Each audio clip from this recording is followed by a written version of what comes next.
गंगा सागर को सभी तीर्थों में श्रेष्ठ क्यों माना जाता है, इसे समझने के लिए हमें सतयुग की उस महान कथा की ओर चलना होगा जहां धैर्य, श्राप, तपस्या और अंततः मोक्ष का अद्भुत संगम हुआ था। ये कहानी केवल एक नदी के सागर में मिलने की नहीं है, बल्कि 60,000 मृत आत्माओं के उद्धार की है। प्राचीन काल में अयोध्या के प्रतापी राजा सगर राज करते थे। उन्होंने अपनी शक्ति और साम्राज्य विस्तार के लिए अश्वमेध यज्ञ का आयोजन किया। नियम के अनुसार यज्ञ का घोड़ा छोड़ा गया, जिसकी रक्षा की जिम्मेदारी राजा सगर के 60,000 पुत्रों पर थी। इंद्रदेव को डर लगा कि यदि ये यज्ञ सफल हो गया तो राजा सगर स्वर्ग के सिंहासन पर अधिकार कर लेंगे। छल करते हुए इंद्र ने उस घोड़े को चुरा लिया और उसे पाताल लोक में महर्षि कपिल के आश्रम के बाहर बांध दिया, जो उस समय गहरी समाधि में थे। घोड़े को खोजते हुए राजा सगर के पुत्र कपिल मुनि के आश्रम पहुंचे। घोड़े को वहां बंधा देख उन्होंने समझा कि मुनि ने ही चोरी की है। अहंकार में चूर राजकुमारों ने ध्यानमग्न मुनि का अपमान किया और उन पर प्रहार करने दौड़े। जैसे ही कपिल मुनि ने अपनी आंखें खोली, उनके नेत्रों से निकली तपो अग्नि ने राजा सगर के सभी 60,000 पुत्रों को क्षण भर में भस्म कर दिया। वे सभी प्रेत योनि में चले गए, क्योंकि उनका अंतिम संस्कार नहीं हुआ था और उनकी राख वहीं पड़ी रही। पीढ़ियां बीत गईं, लेकिन सगर के वंशजों को शांति नहीं मिली।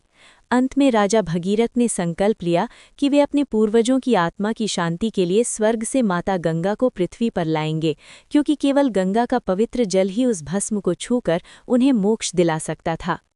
भगीरथ ने हजारों वर्षों तक कठोर तपस्या की। ब्रह्मा जी प्रसन्न हुए, लेकिन उन्होंने कहा, गंगा के वेग को पृथ्वी सहन नहीं कर पाएगी, इसके लिए महादेव की शरण लो। भगीरथ ने फिर शिव की तपस्या की। भगवान शिव ने प्रसन्न होकर गंगा की धारा को अपनी जटाओं में बांध लिया और फिर एक शांत धारा के रूप में पृथ्वी पर मुक्त किया। माता गंगा भगीरथ के रथ के पीछे पीछे चली। वे हरिद्वार, प्रयाग और काशी होते हुए उस स्थान पर पहुंची जहां कपिल मुनि का आश्रम था और सगर के पुत्रों की राख पड़ी थी। जैसे ही गंगा के जल ने उस भस्म को छुआ, 60,000 राजकुमारों की आत्माएं मुक्त हो गईं और उन्हें स्वर्ग की प्राप्ति हुई। जहां गंगा ने सागर में मिलकर उन आत्माओं का उद्धार किया, वही स्थान गंगा सागर कहलाया। क्या आप जानते हैं गंगा सागर श्रेष्ठ क्यों है? अन्य तीर्थों में जाने से पुण्य मिलता है, लेकिन गंगा सागर वो स्थान है जहां साक्षात मोक्ष का जन्म हुआ। यहाँ भगीरथ की मेहनत और गंगा की करुणा का मिलन हुआ। यहाँ भगवान विष्णु के अवतार कपिल मुनि ने अपनी माता देवहूति को सांख्य शास्त्र का ज्ञान दिया था, इसलिए ये स्थान ज्ञान और भक्ति दोनों का संगम है। सब तीर्थ बार बार, गंगा सागर एक बार। ये कहावत इसलिए बनी क्योंकि प्राचीन समय में यहाँ पहुँचना अत्यंत कठिन और दुर्गम था। जो यहाँ एक बार पहुँच जाता, माना जाता कि उसके जीवन के समस्त पाप धुल गए और उसे अब कहीं और जाने की आवश्यकता नहीं। भगवान विष्णु के अवतार कपिल मुनि द्वारा दिया गया सांख्य योग भारतीय दर्शन के सबसे प्राचीन और वैज्ञानिक आधारों में से एक है। गंगा सागर के इसी पावन तट पर उन्होंने अपनी माता देवहूति को ये दिव्य ज्ञान दिया था। सांख्य का अर्थ संख्या और विवेक। सांख्य का शाब्दिक अर्थ है संख्या या गहरा विचार। ये सृष्टि के तत्वों को गिनकर समझाता है। इसका मुख्य उद्देश्य मनुष्य को विवेक प्रदान करना है, ताकि वो जान सके कि वो वास्तव में कौन है। कपिल मुनि के अनुसार ये पूरा ब्रह्मांड 2 तत्वों से बना है। पुरुष यानी आत्मा, ये चेतन है, शाश्वत है, और दृष्टा है यानी देखने वाला है। ये कभी मरता नहीं और न ही इसमें कोई बदलाव आता है। प्रकृति यानी पदार्थ, ये जड़ है लेकिन क्रियाशील है। शरीर, मन, बुद्धि और ये संसार सब प्रकृति का हिस्सा है।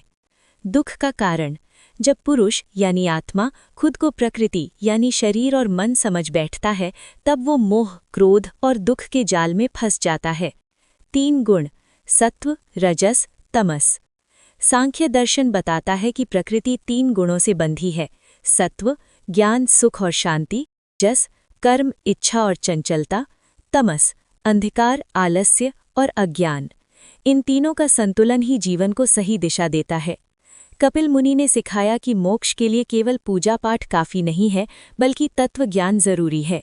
जब इंसान ये समझ जाता है कि मैं ये शरीर यानी प्रकृति नहीं हूँ, बल्कि मैं शुद्ध चैतन्य आत्मा पुरुष हूँ, तो वो सब दुखों से मुक्त हो जाता है। गंगा सागर से इसका संबंध। गंगा सागर वो स्थान है जहाँ गंगा यानी प्रकृति शक्ति का मिलन, सागर यानी परमात्मा से होता है। ठीक इसी तरह कपिल मुनि का सांख्य योग सिखाता है कि कैसे मनुष्य यानी प्रकृति का अंश अपनी आत्मा को पहचानकर परमात्मा में विलीन हो सकता है। इसी ज्ञान के कारण गंगा सागर को सिद्धि क्षेत्र भी कहा जाता है। शुभ जानकारी बांटने से पुण्य और लक्ष्मी दोनों बढ़ते हैं। इस पोस्ट को शेयर करें और अपने परिवार का भाग्य बदलें और वीडियो को लाइक करें ताकि ऐसी ही रोचक कहानियां हम आपके लिए लाते रहें। धन्यवाद।